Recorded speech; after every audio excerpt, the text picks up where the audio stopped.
Hey everyone, welcome back to our new episode where we continue discussing The Fourth Industrial Revolution and 100 Years of AI by Alok Aggarwal.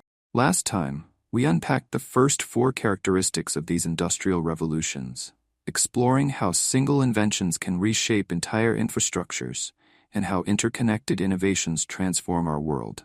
Today, we're diving into the remaining four traits. We'll tackle how societies often underestimate the time it takes to adapt, the far-reaching impacts once these technologies are embraced, and the winners and losers that emerge in every industrial revolution. Plus, we'll look at how governments play a crucial role in steering these shifts. Let's pick up where we left off. Right?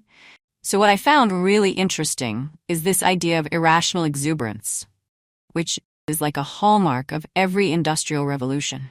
Exactly. This basically means we tend to get a little ahead of ourselves, wildly overestimating the short-term impact of new tech. We see flying cars right around the corner when in reality, it's more like bumpy roads and flat tires for a while. And it's not just us regular folks. Even experts and industry leaders get swept up in the hype, like railroads in the 19th century. They were seen as revolutionary, and everyone was pouring money into them. Exactly. But the problem was, a lot of those early railroads were built with speculation, not sustainable demand. What's fascinating is that even though many of those railroad companies went bankrupt, their overinvestment wasn't all for nothing. Right? They'd unknowingly laid the groundwork for the future. When the technology matured and prices dropped, the infrastructure was already there, ready to support widespread adoption. So you could say their irrational exuberance accidentally benefited society in the long run. That kind of makes you wonder, is a little bit of exuberance necessary for progress? I mean, think about the dot-com bubble of the late 90s and the massive overinvestment in fiber optic cables. Companies were going bust left and right. But that infrastructure they built, it became the backbone of the internet we know and love today. So, is this a pattern we're doomed to repeat with every technological revolution? Is AI going to be the next railroad, full of initial promise and investment, followed by a rude awakening and then eventually widespread adoption? Or knowing what we know now, can we approach things differently this time around? It's a fascinating question. We may not be hardwired for the boom and bust cycle, but it's definitely a recurring theme throughout history. So we're creatures of habit, at least when it comes to new tech. In a way, yes, but there's also a logic to it. Even if it seems irrational on the surface, that initial wave of excitement, that irrational exuberance, it's what attracts the investment dollars. Okay, so you've got all these companies rushing in, throwing money at anything remotely related to the new tech, hoping to hit the jackpot. Exactly, and inevitably, some of them are going to fail. But those failures, while painful in the short term, they actually serve a purpose. Companies with genuinely innovative ideas and strong business models are the ones that survive the bust, learning from others' mistakes and emerging stronger. And here's the key. That initial wave of hype-driven investment funds the essential infrastructure, R&D, and workforce training, laying the groundwork for the technology to thrive on a larger scale. So it's like they're unknowingly planting the seeds for future generations to reap the benefits. Exactly. And we're seeing this happen right now with AI. Despite all the hype, we're on the cusp of a genuine revolution. Okay, so then what's the takeaway for us? How do we reconcile this knowledge of boom and bust cycles with the very real potential of technologies like AI? Do we just ride the wave and hope for the best? Well, we need to be more aware of these historical patterns so we can make more informed decisions. It's not about avoiding the hype cycles altogether. It's about finding that sweet spot between unbridled enthusiasm and crippling skepticism. It's about being aware of the potential pitfalls while still embracing the possibilities. So how do we strike that balance? Staying open to big potential without getting lost in the hype. Developing technological literacy is the key. It's about understanding not just how these technologies work, but also how they've evolved over time. So it's like having a historical lens through which to view the present. Precisely. When you see how the same patterns have played out with railroads and the internet, it gives you a different perspective on the current AI boom. It allows you to ask smarter questions, to differentiate between genuine progress and inflated expectations. Okay, so instead of asking, will AI take over the world? We should be asking, how can we harness the power of AI responsibly and ethically? Exactly. And how can we as a society ensure that the benefits of AI are shared equitably? These are the kinds of questions that come from a place of technological literacy. It's about being informed, engaged citizens in this technological revolution. It's about understanding that we're not just passive bystanders. We have a role to play in shaping the future of these technologies. Absolutely. And that brings us back to the main point, that these cycles of irrational exuberance, while seemingly chaotic, are ultimately how we as a society figure out what works and what doesn't. Yeah, so the next time you hear about some amazing new AI breakthrough and it feels like the world is about to change overnight, remember those railroads. Remember the dot-com bubble and all those fiber optic cables just kind of lying dormant. It might not change the world tomorrow, but it's all part of a larger story. A story that's still being written. That's right. It's a story of innovation, disruption, and ultimately progress. Correct. Now, talking about ripple effects, it's interesting to think about, how one little discovery can change everything. It's true. These groundbreaking inventions may even face early roadblocks, like funding, public skepticism, or regulations, but their eventual impact often far exceeds expectations. And a really good example of this is the steam locomotive. At first, it was all about moving people faster. But can you imagine, explaining to someone back then that this thing would completely change the way we buy groceries? Wait, what? How did trains change how we buy groceries? Well, you gotta think about those freight trains. They were like the original Amazon delivery trucks. They could suddenly move all this food across huge distances, making it affordable and efficient. And that led to packaged goods, the rise of these giant retail companies that we see everywhere. It's like, suddenly, where your food came from wasn't limited by geography anymore. It totally transformed the economic landscape. It makes you wonder what those early inventors would think if they knew their creations would lead to something like getting groceries delivered to your doorstep with a few clicks. I know, it's mind-blowing, and it's not limited to the first industrial revolution. Take the second industrial revolution, for example. We often think of electricity, but mass-produced cars had an impact almost as big as anyone could have imagined. How? What else did cars change apart from driving to work? Well, for one, cars enabled suburban living. People could work in the city, but live farther out. This led to suburban sprawl, commuting, and booming industries like tourism, all of which had profound impacts. And believe it or not, cars even improved food security. Before widespread transportation, crop failures in one area could mean famine. But with cars and trucks, food can now be quickly transported, reducing the impact of such events. It's like a really powerful example of those unforeseen ripple effects that Dr. Aggarwal talks about. But it's not just like a thing of the past, right? These unexpected consequences? Well, definitely not. I mean, look at the internet. Think about when it first came out. It was mostly emails, right? It was like early cat videos, all pixelated and stuff. Oh, I remember those days, like downloading one song would take forever. And now we're carrying around these supercomputers in our pockets, sharing everything online. And today, almost half the world uses social media. It's mind-boggling, and it completely changed how we connect with each other, how we get our news, even how we talk about politics. With these inventions, the impact just goes way beyond what anyone could imagine. It really just shows how important it is to stay curious, keep an open mind and be ready for anything. That's true. History shows us that every time we go through these major technological shifts, there are always huge winners. And let's be real, some big losers too. For sure. So what's the one key thing we should remember about these revolutions?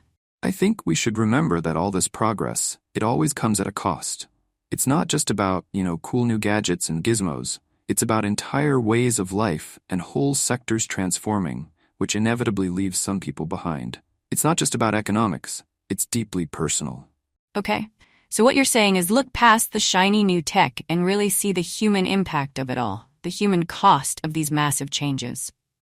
Exactly. And Dr. Aggarwal uses this really powerful example, the Luddites. Remember them? Vaguely. So picture this. You're a weaver, right? Your whole life, your livelihood revolves around this one craft you've honed for years, and then boom, these machines show up. Out of nowhere. And these machines, they can just churn out cloth faster and cheaper than you ever could. Talk about feeling threatened. I'd be out there smashing looms too. Right? But you said it was a powerful example, the Luddites. Isn't that a little, romanticized? Weren't they just being difficult? Well, that's where it gets interesting. He isn't saying what they did was right, but he's saying their fear, their desperation. It shows a very real anxiety about what happens when your job, your livelihood, is replaced by a machine. And you know what? Their fears weren't totally unfounded. Really? Yeah, the author doesn't shy away from the tough stuff. He talks about those early factories, right? Brutal conditions, child labor, cities packed with people, disease running rampant. It's like it's a stark reminder that progress for some often means, well, someone else is paying the price. Yeah, no kidding. It's heavy stuff for sure, but it's kind of relevant too, though, right? Think about it. We're all obsessed with the newest phone, the latest gadget, but do we ever stop and think, who's actually paying for that? That's exactly the point. This whole thing, this cycle of progress and its consequences, it keeps repeating throughout history. Totally. And speaking of cycles, let's talk jobs. Every time there's some new tech, everyone freaks out. The robots are coming for our jobs. But the book seems to be saying this fear, it's not new, is it? Not at all. It's like this constant echo throughout history. New technology appears, some jobs disappear, and new ones, they pop up in their place, like a game of musical chairs, but with our jobs, our livelihoods. Okay, so walk me through it. Give me the historical play-by-play. What kind of job shakeups are we talking about in the first few industrial revolutions? All right. So imagine you're a craftsman, right? Like back in the 1700s. You're hand-making your goods. You're proud of your work. Then boom, first industrial revolution hits. You're suddenly competing with these massive factories, machines doing what you used to do. No wonder people were freaking out. Okay, what about the next one? The second, that's when things get really moving. Okay, so now we're talking automobiles. The horseless carriage bursts onto the scene, right? And suddenly, those carriage drivers, the stable hands, out of luck. But on the other hand, now you need chauffeurs, mechanics, a whole industry built around this new machine. So it's not just jobs going away, it's like entirely new industries being born. Exactly. And this pattern, it just keeps repeating. Okay, what about the digital revolution then? That must have been a wild time for jobs. Oh, tell me about it. Computers, automation, the whole 9 yards. Suddenly you've got typists out of work, their jobs are gone, replaced by computers. But then you have this boom in IT, software developers, programmers. It completely reshaped the landscape. All those jobs we take for granted now, they came from that disruption. Wow, it makes you think, what does it mean for us today? Like right now, with AI on the rise? That's the million-dollar question, right? And AI, it's already changing the job market in ways we don't even fully grasp yet, and it's only going to get faster, more intense. Oh man, okay. Now I'm getting nervous. Seriously though, are any jobs actually safe from the AI takeover? Well, that's the thing, isn't it? It's like those earlier revolutions, right? We can't even imagine the new jobs AI will create. Think about it. A few decades ago, did anyone predict we'd need social media managers, drone operators? These jobs didn't exist. Yeah. So, we need to look past just the immediate losses and think bigger. Be prepared and be adaptable. Because AI, along with other big changes happening in the world like climate change, population shifts, globalization, all that, it's going to completely redraw the map of economic power. Whoa, okay, hold on. Redraw the map of economic power. That sounds intense, but how? It's kind of a wake-up call, honestly. Think about India and China. Back in 1700, right before all these industrial revolutions really got going, those two countries, just China and India, they made up almost half, 47% of the entire world's GDP. But then fast forward to, say, 1973. That number plummets, crashes down to just 8%. Whoa, 8%. That's a huge drop. What happened? Did they just, miss the memo on the whole industrial revolution thing? Yeah. You see, while Europe and America, they were busy building factories, embracing all this new technology, China and India, they kind of lagged behind. And this wasn't just bad luck, it was a choice.